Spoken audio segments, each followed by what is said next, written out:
Hello everyone. Today in this video we are going to continue our topic matrices. Okay, matrices का हमारा last topic रहता है. आज हमने वही टॉपिक डिस्कस करना है. टॉपिक क्या है? Inverse of a matrix by elementary operations. हमें क्या करना है? एक मैट्रिक्स का इनवर्स फाइंड करना है बाय यूजिंग एलिमेंट्री ऑपरेशंस, या फिर इनको एलिमेंट्री ट्रांसफॉर्मेशंस भी बोला जा सकता है. ठीक है, inverse of a matrix by elementary operations और inverse of a matrix by elementary transformations. तो पहले तो हमें ये पता होना चाहिए इनवर्स होता क्या है एक मैट्रिक्स का. फाइंड तो बाद में करेंगे ना, पहले इनवर्स पता होना चाहिए, इनवर्स कहते किसे हैं. एंड एलिमेंट्री ऑपरेशंस या फिर एलिमेंट्री ट्रांसफॉर्मेशंस क्या होती हैं, ये हमें पता होना चाहिए. ठीक है, तो पहले हम डिस्कस करते हैं एलिमेंट्री ट्रांसफॉर्मेशंस या एलिमेंट्री ऑपरेशंस के बारे में, कि हम एक मैट्रिक्स पे एलिमेंट्री ऑपरेशंस कैसे अप्लाई करते हैं और किस किस टाइप के एलिमेंट्री ऑपरेशंस होते हैं. ठीक है, तो सपोज हमें एक मैट्रिक्स दिया गया है. हम इसको एग्जांपल की हेल्प से समझते हैं एलिमेंट्री ऑपरेशंस को. Let A B a matrix. Suppose A हमारे पास एक मैट्रिक्स है जिसमें एलिमेंट्स हैं 2 3 1 4. ये मैंने एक 2x2 का मैट्रिक्स चूज कर लिया. 2x2 ऑर्डर का, 2 रोज हैं इसमें, 2 कॉलम्स हैं. ठीक है, सबसे पहले हम डिस्कस कर रहे हैं एलिमेंट्री ऑपरेशंस. देखो, 2 टाइप के एलिमेंट्री ऑपरेशंस होते हैं. एक होता है एलिमेंट्री रो ऑपरेशन और एक को बोलते हैं elementary column operations. Elementary row operations,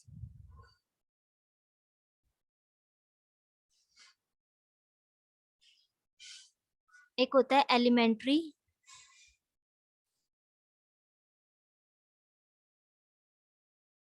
column operations. Okay, तो वन बाय वन हम दोनों के बारे में डिस्कस करेंगे. पहले हम बात करते हैं एलिमेंट्री रो ट्रांसफॉर्मेशन या एलिमेंट्री रो ऑपरेशंस कैसे कैसे अप्लाई करते हैं मैट्रिक्स पे. जब हम रो ऑपरेशंस की बात कर रहे हैं तो जो भी हम ऑपरेशंस अप्लाई करेंगे या जो भी हम ट्रांसफॉर्मेशन करेंगे वो रोज में करेंगे. ठीक है, कितनी रोज हैं इस मैट्रिक्स में? 2 रोज हैं. ध्यान से समझना है. ठीक है, इंपॉर्टेंट टॉपिक है और इससे क्वेश्चन बनता है एग्जाम में. ये फर्स्ट रो है 2 3, और सेकेंड रो जो है वो 1 और 4 को कंटेन कर रहा है. तो 2 रोज है. ठीक है, तो फर्स्ट एलिमेंट्री ऑपरेशन होता है कि हम रोज को इंटरचेंज कर सकते हैं. जब हम इनवर्स फाइंड करेंगे मैट्रिक्स का एलिमेंट्री ऑपरेशंस की हेल्प से, तो हम क्या करेंगे? रोज को इंटरचेंज कर पाएंगे. जैसे कि अगर हम 2 रोज को इंटरचेंज कर रहे हैं, सपोज हमें नीड पड़ रही है वहां पे कि हमें रोज को इंटरचेंज करना पड़ रहा है, तो हम क्या करेंगे? कैसे हम लिखेंगे? नोटेशन क्या रखेंगे? देखो, अगर हम यहाँ पे 2 ही रोज है ना, अगर हम क्या करना चाहते हैं? R1 को R2 से इंटरचेंज करना चाहते हैं. हम चाहते हैं कि ये 1 4 यहाँ पे आ जाए और 2 3 यहाँ पे आए. तो हम नोटेशन यूज करेंगे. ये हम कह रहे हैं कि R1 जिसको चेंज कर रहे हो, हम R1 को चेंज करना चाहते हैं. R1 को हम इंटरचेंज करना चाहते हैं. इंटरचेंज के लिए हम डबल एरो ऑपरेशन यूज करेंगे. किससे इंटरचेंज करना चाहते हैं? R2 से. तो हम ये ऑपरेशन का यूज करेंगे. जैसे ही हम ये ऑपरेशन मैट्रिक्स पे अप्लाई करते हैं, तो ये जो मैट्रिक्स है वो क्या बन जाएगा हमारे पास? कैसे बन जाएगा? ये देखो, R1 R2 से इंटरचेंज हो जाएगा. तो R2 हमारे पास यहाँ पे आएगा फर्स्ट रो में, R1 यहाँ पे चला जाएगा. तो हम रोज को इंटरचेंज कर सकते हैं एक मैट्रिक्स में. ठीक है, ऐसे ही अगर एलिमेंट्री कॉलम ऑपरेशन की बात हो रही हो, तो हम यहाँ पे कॉलम्स को भी इंटरचेंज कर सकते हैं.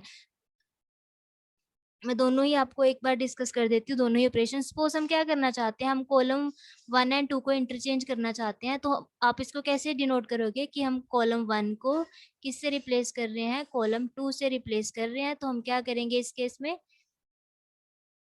अगर कॉलम को रिप्लेस कर रहे हो, अगर आप कॉलम ऑपरेशन अप्लाई कर रहे हो, तो हम अगर कॉलम्स को इंटरचेंज कर रहे हैं तो आप ऐसे नोटेशन रखोगे. इसका मतलब है कि आप C1 को C2 से रिप्लेस करने जा रहे हो. तो यहाँ पे सेकंड कॉलम आएगा. सेकंड कॉलम ये है ना, ये फर्स्ट कॉलम बन जाएगा, और फर्स्ट कॉलम सेकंड कॉलम. ये हमने कॉलम्स को इंटरचेंज कर दिया. ये है row operation, elementary row operation. इसको बोलते हैं एलिमेंट्री कॉलम ऑपरेशन. ठीक है, और क्या होता है? और किस टाइप का ऑपरेशन एग्जिस्ट करता है? हम किसी भी रो को एक स्केलर से मल्टीप्लाई कर सकते हैं. किसी भी रो को एक स्केलर से, एक नंबर से मल्टीप्लाई कर सकते हैं. जब भी हम इनवर्स फाइंड करेंगे ना मैट्रिक्स का एलिमेंट्री ऑपरेशंस का यूज करके, हमें नीड पड़ेगी वहां पे कभी कि हमें रो 1 को 2 से मल्टीप्लाई करना पड़ रहा है या फिर रो 2 को 3 से मल्टीप्लाई करना पड़ेगा।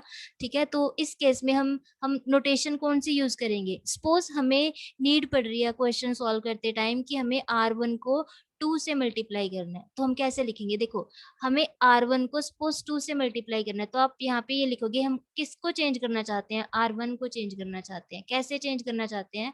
हम R1 को 2 से मल्टीप्लाई करना चाहते हैं, तो आप ये नोटेशन का यूज करोगे। अगर आप यहाँ पे लिख रहे हो R1 और एरो का साइन डाल के लिख रहे हो 2R1, इसका मतलब ये बताता है चेंज किस में हो रहा है? R1 में चेंज हो रहा है।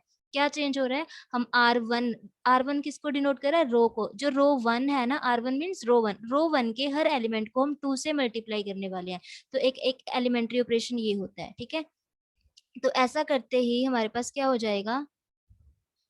ये है सपोज हमारा मैट्रिक्स है, तो हम क्या कर रहे हैं इसमें, या इसी पे अप्लाई कर ले। पहले हमने रोज को इंटरचेंज कर लिया, अब इसी पे हम क्या कर रहे हैं, R1 को हम 2R1 से मल्टीप्लाई करना चाहते हैं। अब हमारे लिए रो 1 ये बन चुका है, अगर हम कॉन्टिन्यूसली ऑपरेशन अप्लाई कर रहे हैं। ठीक है, तो सपोज हम इसी मैट्रिक्स पे कर लेते हैं, जो ये बन गया इंटरचेंज करने के बाद। ये क्या है? R1। अब इसका ये रो 1 है और ये रो 2 है। हमने क्या करना चाहते हैं? हम रो 1 के एलिमेंट्स को 2 से मल्टीप्लाई करना चाहते हैं, तो आप ये रो 1 है, इसके दोनों ही एलिमेंट को 2 से मल्टीप्लाई कर दोगे। 1 को 2 से मल्टीप्लाई करोगे 2 होगा, 4 को 2 से मल्टीप्लाई करोगे तो 8 होगा। और ये इंडिकेट करता है कि आप सिर्फ R1 में चेंज कर रहे हो, R2 तो हमने कहीं लिखा नहीं है, तो R2 एज इट इज लिख देना, इसमें कोई चेंज नहीं होगा। हम सिर्फ क्या करना चाहते थे? हम R1 में चेंज करना चाहते हैं। ठीक है, R1 को हम एक स्केलर से मल्टीप्लाई करना चाहते हैं, तो ऐसे आप मल्टीप्लाई करोगे। सिमिलरली अगर आप कॉलम ऑपरेशंस का यूज कर रहे हो, ऐसे सपोज हमने क्या करना है, हमने सपोज हमें कॉलम 2 को हम 3 से मल्टीप्लाई करना चाहते हैं, सपोज। ठीक है, ऐसी सिचुएशन बन गया कि हमें कॉलम 2 को 3 से मल्टीप्लाई करना है, तो हम कैसे लिखेंगे? देखो, आप कॉलम 2 को करना चाहते हो ना, तो आप लिखोगे कॉलम 2 हमें चेंज करना है। ये इंडिकेट करता है चेंज किस में करना है, जो आप यहाँ पे डालते हो। अब क्या करना चाहते हैं हम? जो कॉलम 2 है हमारा, हम सपोज उसको 3 से मल्टीप्लाई करना चाहते हैं, तो आप ये नोटेशन का यूज करोगे। अब करना क्या है इसमें?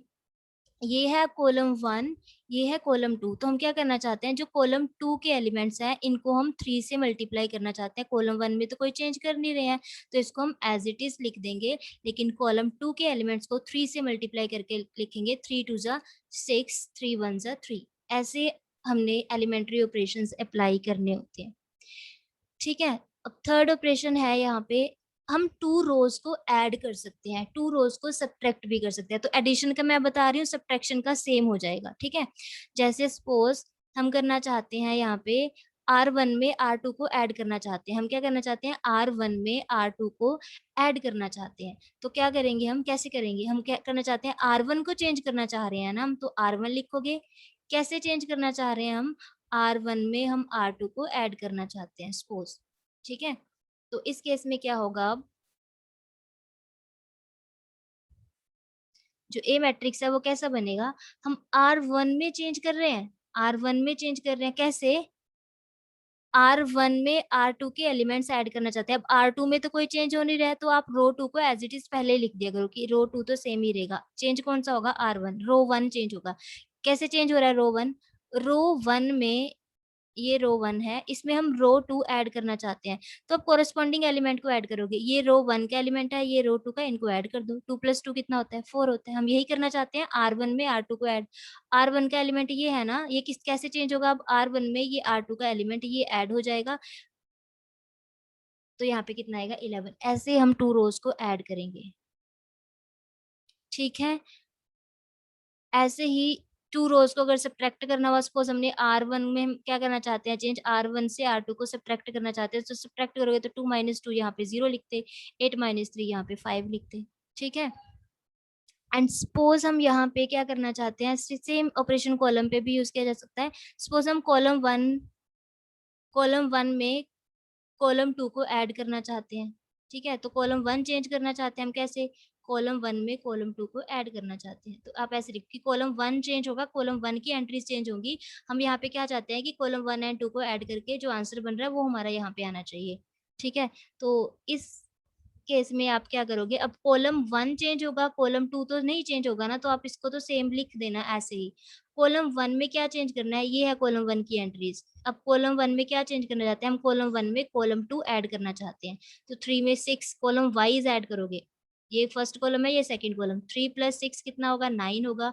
कॉलम कॉलम को ऐड करना है, 4 + 3 7 होगा, तो ऐसे लिखेंगे। ठीक है, तो ये होते हैं एलिमेंट्री ऑपरेशंस। अब बस ये 3 टाइप के एलिमेंट्री ऑपरेशंस बताएं। ऐड कर सकते हैं हम रोज को, स्केलर से मल्टीप्लाई कर सकते हैं, इंटरचेंज कर सकते हैं। These are elementary operations. अगर आप रो वाइज ऑपरेशंस यूज कर रहे हो तो इनको एलिमेंट्री रो ऑपरेशंस बोला जाता है। अगर आप कॉलम वाइज ऑपरेट कर रहे हो तो इनको एलिमेंट्री कॉलम ऑपरेशंस बोला जाता है। तो अब हम मैट्रिक्स का इनवर्स फाइंड करेंगे by using these elementary transformations. तो जनरली हम इनवर्स फाइंड करने के लिए एलिमेंट्री रो ऑपरेशन का यूज करते हैं, क्योंकि दोनों में से कर कोई भी सकते हो। लेकिन अगर मेंशन नहीं होता है, हमें सिंपल लिखा होता है इनवर्स फाइंड करो मैट्रिक्स का बाय यूजिंग एलिमेंट्री ऑपरेशन, तो हम जनरली रो ऑपरेशंस का यूज करते हैं। आंसर कॉलम से भी आ जाएगा, ठीक है। तो आप इन दोनों में से किसी एक पे अच्छे से फोकस कर लेना, ठीक है। अगर मेंशन ही हुआ बाय यूजिंग कॉलम ऑपरेशन करो, फिर आपको करना पड़ेगा, ठीक है। एक बार अच्छे से दोनों सीख लो, उसके बाद प्रैक्टिस अच्छे से कर लेना। चलिए, अब एलिमेंट्री ऑपरेशंस होते क्या है ये तो हमने पढ़ लिया। अब बात आती है इनवर्स क्या होता है, what is inverse of a matrix. ठीक है, इनवर्स कैसे फाइंड करते हैं हम। इनवर्स एक स्क्वायर मैट्रिक्स का फाइंड होता है। पहले तो आपको ये पता होना चाहिए मैट्रिक्स स्क्वायर होना चाहिए अगर हम इनवर्स फाइंड कर रहे हैं।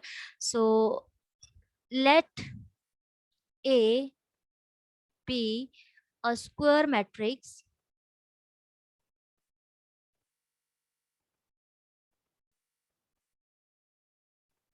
ठीक है।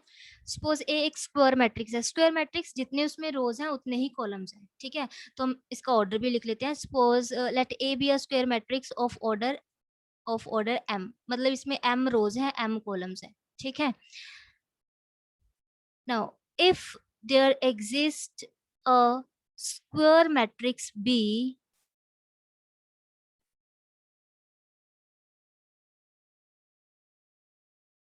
ऑफ सेम ऑर्डर, देखो ए तो हमें गिवन होगा, एक स्क्वायर मैट्रिक्स गिवन होगा, ठीक है। अगर हमारे पास एक और स्क्वायर मैट्रिक्स ऐसा एग्जिस्ट कर जाता है, बी मैट्रिक्स, सेम ऑर्डर का, जितना ए का ऑर्डर था उतना ही बी का ऑर्डर हो, ठीक है। अगर ऐसे मैट्रिक्स एग्जिस्ट कर जाता है सच दैट कि जब हम ए को बी से मल्टीप्लाई करें तब भी आइडेंटिटी आंसर आए, और जब हम बी को ए से मल्टीप्लाई करें तब भी हमारे पास आंसर क्या है, आइडेंटिटी है। सपोज ए मैट्रिक्स हमें गिवन था, और अगर ऐसा एक बी मैट्रिक्स एग्जिस्ट कर जाता है, ए को बी से मल्टीप्लाई करो चाहे आप बी को ए से मल्टीप्लाई करो, दोनों का आंसर सेम आता है, आइडेंटिटी आइडेंटिटी मैट्रिक्स बनता है। हम इसको ऐसे भी लिख सकते हैं ना कि A B is equal to I is equal to B A. Matrix multiplication में हमने देखा था ए बी का आंसर जरूरी नहीं होता बी ए के इक्वल है। ए बी कोई भी अगर मैट्रिक्स दी हुई है, ए बी का आंसर निकालो, बी ए को मल्टीप्लाई करो, जरूरी नहीं होता ये दोनों सेम आ रहे हैं, ठीक है।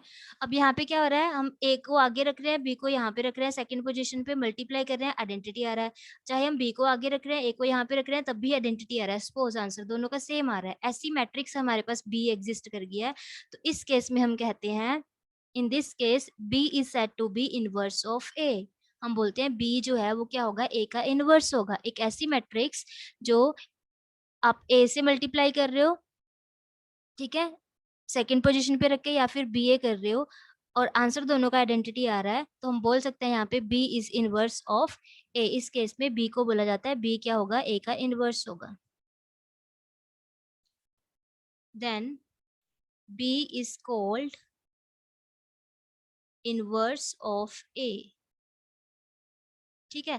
बी क्या बन जाएगा, ए का इनवर्स बन जाएगा, and it is denoted by A inverse बोल रही हूँ ना मैं, और हम बोल रहे हैं बी है ए का inverse, and it is denoted by, हम कैसे डिनोट करते हैं ए इनवर्स को, ऐसे ए इनवर्स, ऐसे ऐसे डिनोट करते हैं। ए इनवर्स को ऐसे डिनोट किया जाता है, ठीक है। अगर बी इनवर्स है ए का, तो हम बी किसके इक्वल होगा, ए इनवर्स के इक्वल होगा, ऐसे। तो हम ए इनवर्स के लिए ये नोटेशन यूज करते हैं, ठीक है।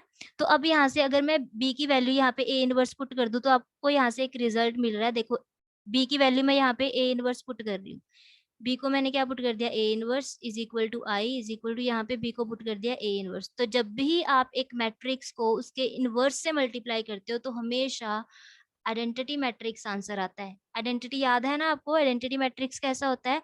सपोज मैं 2x2 का आइडेंटिटी मैट्रिक्स ले रही हूँ, पहले तो ये स्क्वायर मैट्रिक्स होता है जो आइडेंटिटी मैट्रिक्स होता है, और इसमें जो प्रिंसिपल डायगोनल होता है, प्रिंसिपल डायगोनल की एंट्रीज 1 1 होती हैं, सेम होती है, और बाकी सब एलिमेंट जो होते हैं वो 0 होते हैं। डायगोनल एंट्रीज 1 होंगी, बाकी डायगोनल एंट्रीज को छोड़ के जितने भी एलिमेंट्स होते हैं मैट्रिक्स में वो 0 होते हैं। ठीक है, ये 2x2 का आइडेंटिटी मैट्रिक्स है। ऐसे ही अगर 3x3 का आइडेंटिटी मैट्रिक्स लिखना हो तो जो डायगोनल एंट्रीज होंगी वो 1 रहेंगे, और इनको छोड़ के बाकी सभी एलिमेंट्स जो होंगे, डायगोनल एंट्रीज को छोड़ के बाकी जो एलिमेंट होंगे वो सब क्या होते हैं, 0 होते हैं। तो ये 3x3 का आइडेंटिटी मैट्रिक्स है। ठीक है, तो एक, अब ये याद रखना है, ए को जब भी ए इनवर्स से मल्टीप्लाई करते हो तो आपके पास क्या आता है, आइडेंटिटी मैट्रिक्स आता है। ठीक है, अब हम एक एग्जांपल कर लेते हैं जिससे आपको क्लियर हो जाएगा हाँ कि ऐसी मैट्रिक्स एग्जिस्ट कर सकती है हमारे पास, जिसको आप इसकी पोजीशन चेंज कर दो और मल्टीप्लाई करो ए से, दोनों बार आंसर जो है वो आइडेंटिटी मैट्रिक्स ही आ रहा हो। तो ऐसी मैट्रिक्स को हम इनवर्स बोल देते हैं। फॉर एग्जाम्पल ये देखिए, लेट ए एक मैट्रिक्स है सपोज हमारे पास 2 3 1 2, एंड बी एक मैट्रिक्स है 2 -3 -1 2। सपोज ये टू मैट्रिसेस हैं, हम मल्टीप्लाई करके देखें ए को बी से। ये जस्ट समझाने के लिए कि ऐसी सिचुएशन एग्जिस्ट करती है कि कभी हम ए को बी से मल्टीप्लाई करें या बी को ए से मल्टीप्लाई करें, आंसर सेम आ रहा हो, वो भी आइडेंटिटी। ठीक है, हमेशा नहीं आता है लेकिन कुछ केसेस में एग्जिस्ट करता है। तो फिर हम चेक करेंगे कि हम वो बी मैट्रिक्स फाइंड कैसे करेंगे, बी यानी इनवर्स कैसे फाइंड करेंगे, वो हम करेंगे आगे। एक बार के लिए चेक करो कि हाँ ऐसी सिचुएशन एग्जिस्ट कर सकती है। देखो 2 3 1 2, बी मैट्रिक्स की वैल्यू हमने पुट कर दी 2 -3 -1 2। हमने ये दोनों मैट्रिक्स को मल्टीप्लाई करना है। मैट्रिक्स मल्टीप्लीकेशन में बहुत अच्छे से पहले लास्ट वीडियो में एक्सप्लेन कर चुकी हूँ। अब जल्दी से मैं यहाँ पे आंसर लिख रही हूँ डायरेक्टली। 2 2 4, यहाँ पे क्या आएगा -3, यहाँ पे ये आएगा -6 +6, 2 -2 -3 +2। मैट्रिक्स मल्टीप्लिकेशन अगर आपने देखना है तो आपको प्रीवियस वीडियोस देखनी पड़ेगी, जहां से आपको क्लियर होगा मैट्रिसेस को मल्टीप्लाई कैसे करते हैं। तो जब हम ए बी को मल्टीप्लाई कर रहे हैं तो 4 - 3 कितना होता है, 1 होता है। 6 - 6 0 होता है। 2 - 2 0 होता है। -3 +4 है यहाँ पे। -3 +4 कितना होता है, 1 होता है। तो ये हमारा ए को बी से मल्टीप्लाई करने पे बन रहा है, आइडेंटिटी मैट्रिक्स बन रहा है ना।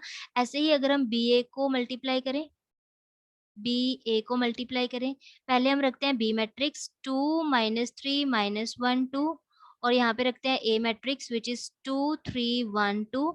ठीक है, इनको करते हैं मल्टीप्लाई, तो यहाँ पे 2 2 4 -3 1 3, 2 3 6 -6 -2 +2 -3 +4।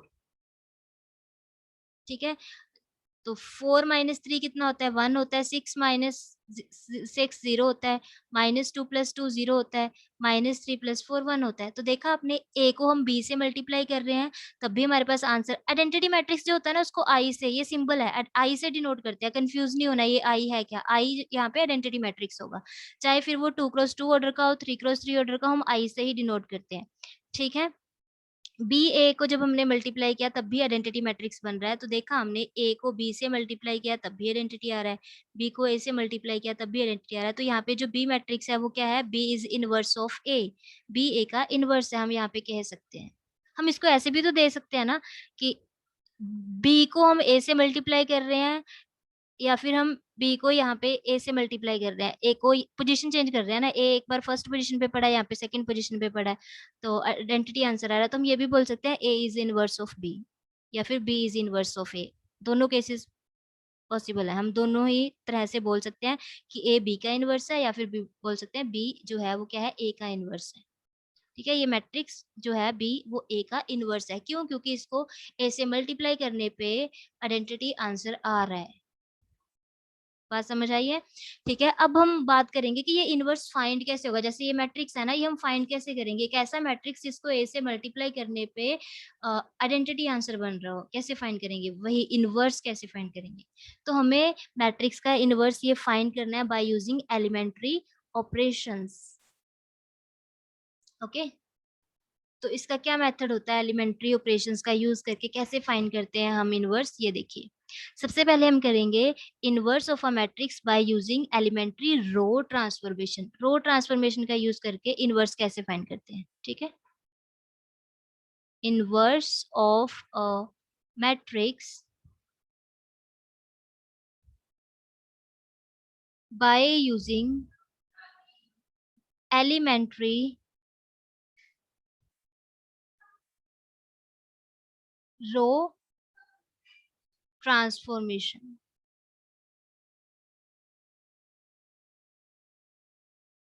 हम एलिमेंट्री रो ट्रांसफॉर्मेशन का यूज करके अब इनवर्स फाइंड करने वाले हैं। तो जब भी लिखा हो गिवन मैट्रिक्स का इनवर्स फाइंड करो by using elementary row transformation, तो कैसे करोगे? आपने स्टार्टिंग कैसे करना है क्वेश्चन का? सपोज क्वेश्चन इज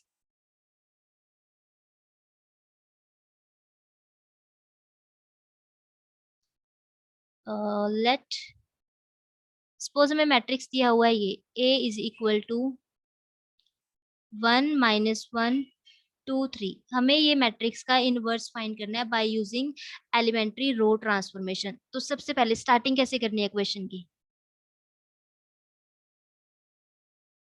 ये हमें मैट्रिक्स दिया हुआ है, तो आप करोगे let A is equal to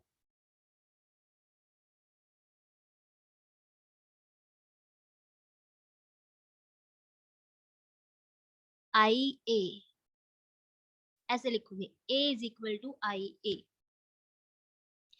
जब भी आप रो ट्रांसफॉर्मेशन का यूज करके इनवर्स फाइंड करना चाहते हो तो आप लिखोगे let A is equal to I A. ये नोटेशन आपने, ये आइडेंटिटी आपने यूज करनी है, A is equal to I A. और ये रिजल्ट भी होता है, आप किसी भी मैट्रिक्स को आइडेंटिटी मैट्रिक्स से मल्टीप्लाई करते हो हमेशा वही मैट्रिक्स वापस मिलता है। अगर आप सपोज बी को आइडेंटिटी मैट्रिक्स से मल्टीप्लाई करोगे तो इसका आंसर हमेशा बी आएगा। अगर आप कोई सी मैट्रिक्स है उसको आइडेंटिटी से मल्टीप्लाई करोगे मैट्रिक्स से, तो उसका आंसर सी मैट्रिक्स ही, वही मैट्रिक्स वापस मिलता है। ठीक है, तो जब भी आप रो ट्रांसफॉर्मेशन का यूज करोगे तो आप ए को किसके इक्वल लेके चलोगे? आई ए के इक्वल लेके चलोगे। और जब भी अगर आपने सपोज कॉलम ऑपरेशंस का यूज करके इनवर्स फाइंड करना हुआ तो आप ए को किसके इक्वल लेके चलोगे? ए आई से। आप इस ये इंटरचेंज कर दोगे ए आई से। ठीक है, ऐसे लेके चलेंगे। तो पहले तो हम रो ऑपरेशन की बात कर रहे हैं, तो कंफ्यूज नहीं होना है, तो आपने ये माइंड में रखना है ए को हम कैसे लिखेंगे? आई ए। ओके, चलिए अब ए की वैल्यू हम यहाँ पे पुट कर देंगे। ए हमें क्या दिया हुआ है? 1 - 1 2 3। ध्यान से करनी है, ये क्वेश्चंस इंपॉर्टेंट भी है और थोड़े से डिफिकल्ट भी लगते हैं स्टूडेंट्स को। यहाँ पे आप आई की वैल्यू पुट कर दोगे। आई एक मैट्रिक्स है, अगर ए का ऑर्डर 2 × 2 है यानी 2 ऑर्डर का मैट्रिक्स है तो आई भी आपने 2 × 2 का आइडेंटिटी मैट्रिक्स यहाँ पे चूज करना है। तो हमने ये ले लिया आइडेंटिटी मैट्रिक्स। यहाँ पे ए आप एज इट इज लिख दोगे, यहाँ पे आप ए एज इट इज लिख दोगे। अब करना क्या है, हमें क्या करना है? ए का इनवर्स एग्जिस्ट करवाना है, ए का इनवर्स एग्जिस्ट करवाना है। तो आप क्या करोगे? ये जो मैट्रिक्स है ना इसको रिड्यूस करोगे आइडेंटिटी मैट्रिक्स में। इस पे ऑपरेशंस अप्लाई करोगे। कौन से ऑपरेशंस? रो ऑपरेशंस। ऐसे अप्लाई करने हैं कि यहाँ पे कैसा मैट्रिक्स बन जाए? Identity matrix. अब ये मैट्रिक्स आइडेंटिटी कब बनेगा? अगर इसका ये एलिमेंट 1 हो और यहाँ पे हो 0, यहाँ पे 0 हो और यहाँ पे 1 हो। ऐसा ही होता है आइडेंटिटी मैट्रिक्स, 1 0 0 1। तो हमें यहाँ पे ऐसे एलिमेंट्स चाहिए कि फर्स्ट एंट्री 1 हो, सेकंड यहाँ पे 0 हो, यहाँ पे 0, यहाँ पे 1 हो। तो हमें यहाँ पे 1 बनाना है, यहाँ पे ऑलरेडी 1 पड़ा है ना? चलिए, इसको आइडेंटिटी बनाना है हमने। जो ऑपरेशन आप इस मैट्रिक्स पे अप्लाई करोगे रो ऑपरेशन, इसको आइडेंटिटी मैट्रिक्स में रिड्यूस करने के लिए, वही ऑपरेशंस आप यहाँ पे करोगे। जैसे ही ये मैट्रिक्स आइडेंटिटी मैट्रिक्स में चेंज हो जाता है हमारे पास ए इनवर्स आ जाएगा। आप देखोगे कैसे है, पहले हम सॉल्व करते हैं। देखो, जब भी आपको एक मैट्रिक्स को आइडेंटिटी बनाना होगा ना तो आप एक रूल माइंड में रखो। आप सबसे पहले जो देखो ऐसी मैट्रिक्स है ना 2 क्रॉस 2 की, एक यहाँ पे यही एंट्रीज हैं, 2 यहाँ पे, 2 एंट्रीज यहाँ पे। सबसे पहले आपने इस एंट्री पे फोकस करना है, क्योंकि हमें अगर आइडेंटिटी मैट्रिक्स चाहिए तो यहाँ पे हमें 1 चाहिए। क्या चाहिए? 1 चाहिए। तो आपको इस एंट्री को पहले, सबसे पहले इसको 1 बनाना है। टारगेट किसको करना है? इस एंट्री को करना है, इसको 1 बनाना है। तो हमने देखा यहाँ तो पहले ही 1 पड़ा है, हमें कुछ करने की जरूरत ही नहीं है, यहाँ तो पहले ही 1 पड़ा है। देखा? ठीक है। उसके बाद आप इसके बाद यहाँ पे आओगे, इस एंट्री पे, इस एंट्री पे फोकस करना है। अब 1 के बिलो क्या होना चाहिए हमारे पास? यहाँ 0 होना चाहिए, लेकिन यहाँ पे क्या पड़ा है? 1 के बिलो में क्या पड़ा है? यहाँ तो 2 पड़ा है, यहाँ हमें चाहिए 0। तो यहाँ पे 0 कैसे बनेगा? सोचो, एलिमेंट्री ऑपरेशंस का यूज करना है जो मैंने बताए थे। हम क्या कर सकते हैं? एक रो को एक स्केलर से मल्टीप्लाई कर सकते हैं, रोज को इंटरचेंज कर सकते हैं। इंटरचेंज करने का कोई फायदा है? यहाँ पे 2 आ जाएगा। अगर इंटरचेंज कर दिया मैंने रो को तो यहाँ पे 2 आएगा, लेकिन हमें तो यहाँ पे 1 चाहिए और 1 ऑलरेडी पड़ा, हम इसको क्यों डिस्टर्ब करेंगे? तो हमें चाहिए ना, इंटरचेंज नहीं करेंगे। उसके बाद एक नंबर से मल्टीप्लाई करने पे फायदा होगा क्या? हम इसको एक नंबर से मल्टीप्लाई करके यहाँ पे 0 बना सकते हैं, नॉन जीरो स्केलर से मल्टीप्लाई करके। नॉन जीरो स्केलर से, ये जिस नंबर से हम यहाँ पे मल्टीप्लाई करते हैं ना, ये बताया था मैंने, ये ये नॉन जीरो होना चाहिए। नॉन जीरो, जीरो से कभी भी नहीं करना है, यहाँ पे नॉन जीरो होना चाहिए, नॉन जीरो स्केलर। तो चलिए, अब देखो यहाँ पे 0 चाहिए, तो कैसे बनाओगे 0? यहाँ पे देखो, हमें हमेशा आप पहले तो 1 बना चुके होगे ना। अब इसी 1 का यूज करके आपने इसको 0 बनाना है। अब हम ध्यान से देखो, ये देखो, हमें यहाँ पे 0 चाहिए। ये कौन सी रो का एलिमेंट है? सेकंड रो का, यानी हम सेकंड रो को चेंज करने वाले हैं, क्योंकि हमें यहाँ पे 0 चाहिए, 0 चाहिए। तो हम क्या कर, मैंने कैसे बताया था किसको चेंज करना है? रो 2 को चेंज करना है, तो आप रो 2 लिखोगे, एरो का साइन डाल दोगे।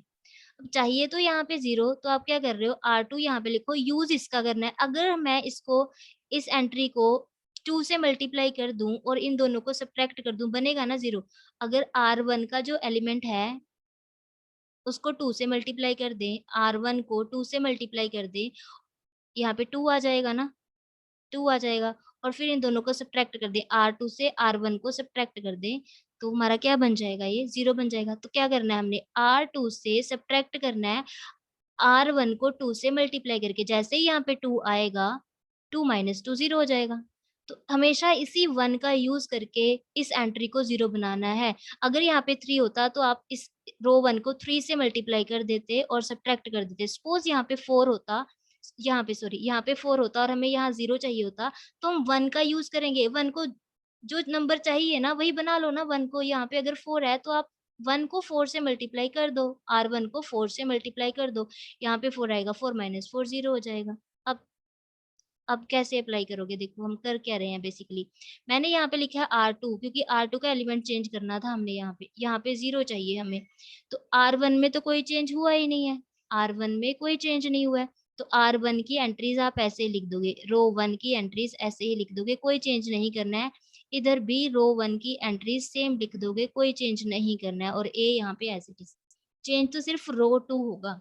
कैसे कैसे चेंज करना है? देखो, रो 2 के एलिमेंट्स लिख दो, यहाँ पे लिख लिया करो। स्टार्टिंग में आपको लिखने की जरूरत पड़ेगी, उसके बाद आप इजीली कर लोगे। देखो, R2 के एलिमेंट्स लिखने हैं, लिख लिए हमने। क्या क्या कर रहे हैं हम? देखो, ये कर रहे हैं R2 माइनस 2R1, ये कर रहे हैं। अब हमने क्या करना है? R1 के एलिमेंट्स को 2 से मल्टीप्लाई करना है, कर दो। R1 का एलिमेंट्स ये है ना, इसको 2 से मल्टीप्लाई करोगे तो यहाँ पे क्या आएगा? 2। और इसको 2 से मल्टीप्लाई करोगे, यहाँ पे कितना आएगा? -2। और फिर क्या करना है? देखो, ये R2 के एलिमेंट्स पड़े हैं, ये हमने R1 के एलिमेंट्स को 2 से मल्टीप्लाई करके लिख दिया। अब इन दोनों को सब्ट्रैक्ट करना है, कर दो सब्ट्रैक्ट। 2 माइनस 2 कितना होता है? 0 होता है। इसको इससे सब्ट्रैक्ट करोगे, 3 से हम सब्ट्रैक्ट कर रहे हैं -2, तो माइनस माइनस तो प्लस हो जाएगा ना, तो 3 + 2 कितना होगा? 5 आ जाएगा यहाँ पे। अब देखो, ऐसे ही कर सकते थे, हमें ये भी लिखने की जरूरत नहीं होती। आप यहाँ से देखोगे, ध्यान से देखो, अब समझो, लिखने की भी जरूरत नहीं है हमें। हमें क्या करना है? R2, ये उठा लिया R2, इससे माइनस करना है किसको? R1 को 2 से मल्टीप्लाई करके। तो ये R1 का एलिमेंट है, इसके ऊपर इसको 2 से मल्टीप्लाई करो, 2 आएगा ना। दिमाग में सोचना है कि यहाँ पे 2 आएगा, और फिर इसको इससे सब्ट्रैक्ट करोगे तो क्या आएगा? 0 0। ऐसे ही हमने R2 के एलिमेंट से, ये 3 है ना, सब्ट्रैक्ट करना है, R2 का एलिमेंट 3 है, इससे सब्ट्रैक्ट करना है किसको, R1 का जो भी एलिमेंट है उसको 2 से मल्टीप्लाई करके। R1 का एलिमेंट था क्या, इसके अबव देखना है, R1 का एलिमेंट था -1, अगर हम -1 को 2 से मल्टीप्लाई करेंगे तो कितना आएगा, -2 आएगा, तो 3 + 2 कितना हो जाएगा, 5, तो हमने यहाँ पे लिख दिया 5। ठीक है, आगे चलते हैं। अब यही सेम ऑपरेशन हमने ये मैट्रिक्स पे भी अप्लाई करना है, इस पे। तो हम क्या करने वाले हैं, देखो ये R2 के एलिमेंट, इनको चेंज कर रहे हैं, R2 का एलिमेंट उठाना है। अब यहाँ पे ऐसे लिख लो ना, R2 - 2 R1, ठीक है। R2 का एलिमेंट उठाया, 0 है R2 का एलिमेंट, फिर माइनस करना है क्या, 2 से मल्टीप्लाई करके किसको, R1 के एलिमेंट को। इसके अबव देखो R1 का क्या एलिमेंट है, 1 है ना, तो यहाँ पे 1 लिख दो। आंसर कितना है, -2, तो आपने यहाँ पे -2 लिखना है। फिर से अब R2 का एलिमेंट देखना है, R2 का एलिमेंट क्या है, R2 यानी रो 2 का एलिमेंट 1 है, लिख दिया 1। फिर आगे क्या है, यहाँ पे वैल्यू पुट कर दो, R2 का एलिमेंट 1 है, माइनस यहाँ पे 2 लिखा। R1 का एलिमेंट, अब R2 का एलिमेंट ये चूज किया, इसके अबव R1 का एलिमेंट दिखेगा, रो 1 का एलिमेंट वो 0 है, 2 को 0 से मल्टीप्लाई करोगे 0 होगा, 1 - 0 1 आएगा यहाँ पे, तो ये बन गया। ठीक है, तो देखो हमारा मेन मोटिव क्या था, सबसे पहले यहाँ पे 1 चाहिए था हमें, और उसके बिलो हमें 0 बनाना था, तो हमने ये 0 बना लिया। अब इसके बाद ये एंट्री, ये 1 बनानी थी, बना चुके, ये 0 बनानी थी, ये भी बना चुके। अब आना है इससे इस पे, ये इस एंट्री पे फोकस करना है। अब आइडेंटिटी मैट्रिक्स बनाना है, तो यहाँ तो 1 होना चाहिए। अब यहाँ पे हमें क्या चाहिए, 1 चाहिए, यहाँ पे क्या चाहिए, 1। तो यहाँ 1 कैसे बनाना है, कैसे बनाना है, अगर 5 को हम 1/5 से मल्टीप्लाई कर दें, 5 को 1/5 से, 5 से 5 कैंसिल आउट होके 1 आएगा ना, तो एक एलिमेंट पे तो अप्लाई कर नहीं सकते, पूरी रो पे अप्लाई करना पड़ेगा, है ना। हमें यहाँ पे 1 चाहिए, 1 कैसे आएगा, अगर हम यहाँ पे 1/5 से मल्टीप्लाई करें, देखो 5 तो ऑलरेडी पड़ा है, उसको 1/5 से मल्टीप्लाई कर दें, कैंसिल आउट होके 1 मिलेगा ना हमें, समझ आया। अगर यहाँ पे 6 होता तो आपने हमेशा क्या करना है, सपोज यहाँ पे 6 पड़ा है, तो आप क्या करोगे, 1/6 से मल्टीप्लाई कर, क्योंकि हमें पता है एक रो को एक नंबर से मल्टीप्लाई किया जा सकता है, मैंने आपको बताया था। अब देखो इसको आगे कैसे करेंगे। हमारे पास जो मैट्रिक्स बना है, सॉल्व करने के बाद यहाँ पे हमारे पास 1 आ रहा है, यहाँ पे 0, यहाँ 5 है, यहाँ पे -1 है, और इक्वल में यहाँ पे जो मैट्रिक्स है वो है 1 0 -2 1, 1 0 -2 1, और यहाँ पे a है। ये हमने फर्स्ट एलिमेंट्री ऑपरेशन अप्लाई किया है। ठीक है, अब आइडेंटिटी मैट्रिक्स बनाना है हमने, इसको 1 0 मैंने आपको पहले बताया, इस एलिमेंट पे फोकस करना है, फिर इस पे। अब आइडेंटिटी के लिए यहाँ 1 चाहिए। अब यहाँ 1 बनाने के लिए हम क्या करेंगे, ये तो R2 रो ऑपरेशन अप्लाई करें, कॉलम पे मत चले जाना, ठीक है। ये रो, इस रो पे करेंगे, ये कौन सी रो में पड़ा है, 5 सेकंड रो पे पड़ा है, सेकंड रो चेंज करनी है। कैसे चेंज करनी है, हमें यहाँ 1 चाहिए, 1 कैसे आएगा, अगर हम रो 2 के एलिमेंट्स को 1/5 से मल्टीप्लाई करेंगे तब आएगा। तो यही काम कर दो फिर। अब R2 चेंज हो रहा है ना, R1 में तो कोई चेंज नहीं कर रहे हैं हम, तो R1 दोनों ही मैट्रिक्स में रो 1 सेम लिख दो, जैसे हैं एंट्रीज वैसे ही लिख दो, लिख दी। ए यहाँ पे एज इट इज। अब रो 2 चेंज करना है, देखो रो 2 में क्या चेंज हो रहा है, यहाँ पे लिखो ऑपरेशन, रो 2 में क्या चेंज हो रहा है, हम रो 2 के एलिमेंट को 1/5 से मल्टीप्लाई कर रहे हैं, तो रो 2 का फर्स्ट एलिमेंट क्या है, 0 है, इसको 1/5 से मल्टीप्लाई करो, 1/5 रो 2 का एलिमेंट है 0, तो 0 ही आएगा। अब रो 2 का एलिमेंट को 1/5 से मल्टीप्लाई करना है, 1/5 ये लिखा, रो 2 का नेक्स्ट एलिमेंट कौन सा है, 5 है, मल्टीप्लाई किया 1 आएगा। ठीक है, अब रो 2 के एलिमेंट ये है ना, इनको 1/5 से मल्टीप्लाई करो, जब आपने रो 2 का ये एलिमेंट इसको 1/5 से मल्टीप्लाई किया तो -2/5 आएगा। इसको जब आपने 1/5, रो 2 है ना ये, इसको 1/5 से मल्टीप्लाई किया तो यहाँ पे 1/5 आएगा। ठीक है, अब देखो ये आइडेंटिटी मैट्रिक्स बनना स्टार्ट हो गया। आइडेंटिटी मैट्रिक्स में यहाँ 1, यहाँ 0, यहाँ 1, फिर यहाँ पे 0 चाहिए होता है। अब हमें चाहिए यहाँ पे 0। अब अगर यहाँ 0 बनाना है तो जो आपने 1 बनाया है इसका यूज करके बनाना है। यहाँ पे 0 कैसे बन सकता है, आप देखो यहाँ पे -1 है, अगर -1 में +1 कर दें तो 0 बन सकता है ना, -1 में +1 कर दें तो 0 बन सकता है ना, तो वही काम करेंगे। देखो जब हमने यहाँ पे 1 बनाया था तो ये 0 बनाने के लिए इस 1 का यूज किया था। अब हमने यहाँ पे 1 बनाया है तो यहाँ पे 0 बनाने के लिए ये वाले 1 का यूज करेंगे। अब डायरेक्टली दिख रहा है, इसमें तो कुछ करने की, ऐड करने की नीड है बस। यहाँ पे 0 चाहिए, ये एंट्री कौन सी रो में पड़ी है, फर्स्ट रो में, यानी रो 1 चेंज हो रहा है अब। रो 1 चेंज हो रहा है। अब यहाँ पे 0 बन सकता है तभी अगर रो 1 में हम रो 2 को ऐड करेंगे। रो 1 के एलिमेंट में ये रो 2 का एलिमेंट ऐड करें तो हमें क्या करना पड़ रहा है, R1 प्लस R2 करना पड़ रहा है। ठीक है, अब देखिए ये क्या होगा इसमें। अब R1 चेंज हो रहा है, रो 1 की एंट्री चेंज हो रही है, रो 2 को तो कोई फर्क ही नहीं पड़ रहा, तो रो 2 के एलिमेंट्स हम एज इट इज लिख देंगे यहाँ पे। रो 1 में क्या चेंज हो रहा है, देखो यहाँ पे लिखो रो 1 प्लस रो 2, ये कर रहे हैं हम। तो रो 1 का फर्स्ट एंट्री ये है ना, रो 1 का फर्स्ट एंट्री उठाओ, क्या है 1 लिखा है यहाँ पे, प्लस रो 2 का एंट्री, रो 2 का इसके बिलो रो 2 का एंट्री क्या है 0, 1 प्लस 0 कितना होता है 1, तो आप यहाँ पे 1 लिख दोगे। अब R1 रो 1 का एंट्री कौन सा है, -1 है ना, ये -1 उठाओ, ये उठा लिया -1, प्लस रो 2 का एलिमेंट लिखना है, इसके बिलो रो 2 का एलिमेंट कौन सा है, -1 के बिलो में 1 है, तो -1 प्लस 1 0 हो जाएगा। ठीक है, सेम ऑपरेशन आपने यहाँ पे अप्लाई करना है। क्या करना था हमने, रो 1 का एलिमेंट उठाना है पहले, तो ये उठा लिया 1, इसमें हमें ऐड करना है किसको, रो 2 के एलिमेंट को, तो रो 2 का एलिमेंट कितना है -2/5, तो ये हो जाएगा 1 प्लस माइनस माइनस 1 माइनस 2/5 कितना होता है 3/5, 3/5। फिर से हम क्या कर रहे हैं, R1 में R2 प्लस कर रहे हैं ना, R1 का एलिमेंट उठा लो, ये R1 का एलिमेंट 0 है, प्लस R2 का एलिमेंट क्या है 1/5 है, 0 प्लस 1/5 कितना होता है 1/5। बस जैसे ही ये मैट्रिक्स आइडेंटिटी मैट्रिक्स बनती है हमारे पास इनवर्स आ जाता है। अब ये जो मैट्रिक्स यहाँ पे बनी है ना, यही ए इनवर्स होगा। कैसे, अभी बताती हूँ। आपने बस आपका आंसर आ गया, आपने ए इनवर्स फाइंड करना था ना, तो ए इनवर्स यहाँ पे क्या होगा, ये मैट्रिक्स उठा के लिख देनी है जो भी आपके पास यहाँ पे बनेगी, 3/5, 1/5, -2/5, 1/5, यही ए इनवर्स होगा, यही आंसर होगा। अब इसको ए इनवर्स क्यों बोल रहे हैं, देखो आपने ये देखा, एक मैट्रिक्स को अगर सेकंड मैट्रिक्स से मल्टीप्लाई करने पे आइडेंटिटी मैट्रिक्स बनता है, यही बताया था मैंने। इनवर्स की डेफिनेशन ये ए है, अगर इसको बी से मल्टीप्लाई करने पे आइडेंटिटी बन जाता है तो हम बी को बोलते हैं वो इनवर्स होगा ए का, या फिर बी को ए से मल्टीप्लाई करने पे आइडेंटिटी बन जाता है तब भी हम बोलते हैं कि ये जो बी होगा वो ए का इनवर्स होगा। तो देखा, ये मैट्रिक्स है ए, इसको इस मैट्रिक्स से मल्टीप्लाई करने पे आइडेंटिटी बन रहा है, तो ऑब्वियस है ये वाला जो मैट्रिक्स होगा वो ए का इनवर्स होगा by definition. So this is the inverse of given matrix. ठीक है, पहले ये क्वेश्चन को अच्छे से ऑब्जर्व करना है। अब एक दो क्वेश्चन और डिस्कस करेंगे लेकिन नेक्स्ट वीडियो में, पहले आप ये क्वेश्चन की अच्छे से प्रैक्टिस करो। नेक्स्ट वीडियो में हम एक दो क्वेश्चन और डिस्कस करेंगे ताकि ये इनवर्स एलिमेंट्री रो ऑपरेशन की हेल्प से जो इनवर्स फाइंड कर रहे हैं आपको अच्छे से क्लियर हो जाए। ठीक है, आज के लिए इतना ही। So next question next video में डिस्कस करेंगे। Thanks for watching.